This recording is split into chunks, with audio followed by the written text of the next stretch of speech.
Hello there, how you doing? I'm Tom Corradini. I'm an actor, theater producer, composer, and today I'm shooting the short Peel in the center of Prague. We are in the main square.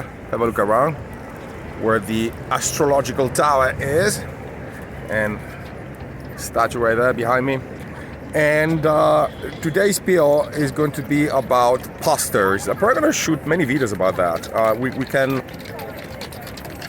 can put this video in the category of promotion, which is a really large category. And like I said, yesterday I actually shot this video about, on a stand. It was beautiful, but then I raised the video. Oh my goodness! So I got to do it again. It doesn't matter. Anyway, I'm sitting on a bench, relaxing. Beautiful day here. You're gonna see my dark face. Doesn't matter. Yeah, let me see if I can get better light. And posters, speaking about promotion, posters are important, especially if you're participating in a fringe festival.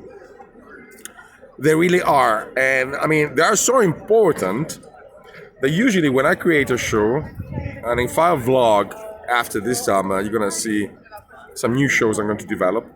When I create the show, the first thing I think about actually is the graphics. I kind of work backwards. So what I do, I think about the poster. I think about a short description of the show. I think about being able to tell this story like in 40 seconds. And I do lots of research. I think about the title. The title for me is very important. And then I commit to the writing. It just works backwards. And I was inspired by this by a famous Italian film producer. His name is Dino De Laurentiis. Sorry, I'm not looking at the camera. The camera is there. And a famous Italian producer, Dino De Laurentiis, who produced movies such as Serpico, Conan the Barbarian, and Flash Gordon, many other movies. And that's the way it worked. He actually, the first thing he worked on was a poster of the film. And inspired by him, I said, well, I like it, I'm gonna work it the same way. So the poster is important. And you can imagine also that if you're participating in a fringe festival, your poster would be literally engulfed, overwhelmed by hundreds of posters around it. So if you go to Edinburgh or in Avignon, 1,500 shows in Avignon, over 3,000 shows in Edinburgh, your graphics is one of the many, so it really has to stand out from the crowd. So the first advice,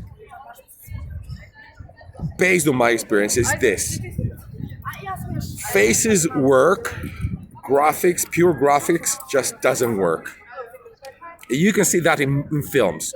Look at the posters of all the films that you can see around. Go to Netflix, see the small miniatures that describe the show and so on and so forth. I mean, unless it's cartoons, you will not see, you will see faces, always see faces. There must be a human person there. There are exceptions to that. I can't think about a movie right now. I can't think about a movie right now. I'm sure you just go through Netflix, just see the miniatures. There are exceptions to that, but usually it is not as engaging. And certainly it is not engaging when you walk in the streets of Avignon or Edinburgh and you look at a poster. Now, that's important because think about Avignon, you got like more than 10% of the audience, could even be 20, I actually don't know statistically, but it is a fact, they actually come and see a show based on the poster they saw on the street, okay? And as a matter of fact, when I shoot these video peels from Avignon, what you will see, people that just walk along the streets of Avignon, which is literally full of posters. They are literally full of posters, and actually, instead of going shopping, their sport is just walking, strolling around the streets and just looking at the various posters up there and deciding which shows they're going to see. And it's much easier, to be impacted by a poster rather than going through a brochure, a paper brochure with 1,500 shows and so on and so forth. So in my case, I had people coming to my shows in Avignon because they had seen the poster on the streets. So, like I said, faces do work. Pure graphics usually doesn't work that well. Another thing that works very well and I'm sorry if I'm not politically correct, is sex, which works very, very well, especially if you go, like a late evening show and stuff like that. And in France, it does work. Probably in the UK it would be different, but Oscar Wilde was buried in France for a reason. And if you don't know that reason, just do your research. So France, by and large, is much more tolerant, which I think is great, than Anglo-Saxon countries in general. This sort of politically correctness and stuff like that. But sex works. Hey, it is a major emotional driver for us human beings, like it or not. So yeah, this is my take. Faces, sex, food can work. I mean, there are images that are so powerful that really create an impact within yourself. So if you're hungry, for example, you see an image of sorry if you're vegetarian, right? Of a steak, or an image, of a dish, and you see a person maybe engaged with this dish or eating food or so on, that may leave an impact. Okay.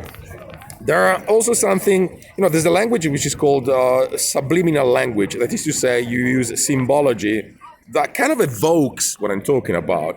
So it does not directly convey that idea, but it may convey that idea. I'll give you an object, for example, that may convey an idea. You think about it, I will not give you an answer. A banana.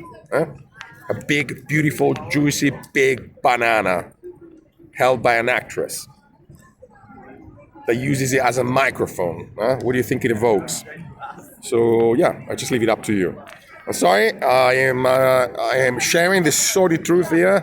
If you don't like it, there's nothing I can do. Okay. So think about your graphics. Think about your poster. I got a person sitting next to me. So I think I need to close this. And having said that, enjoy life. Talk to you later.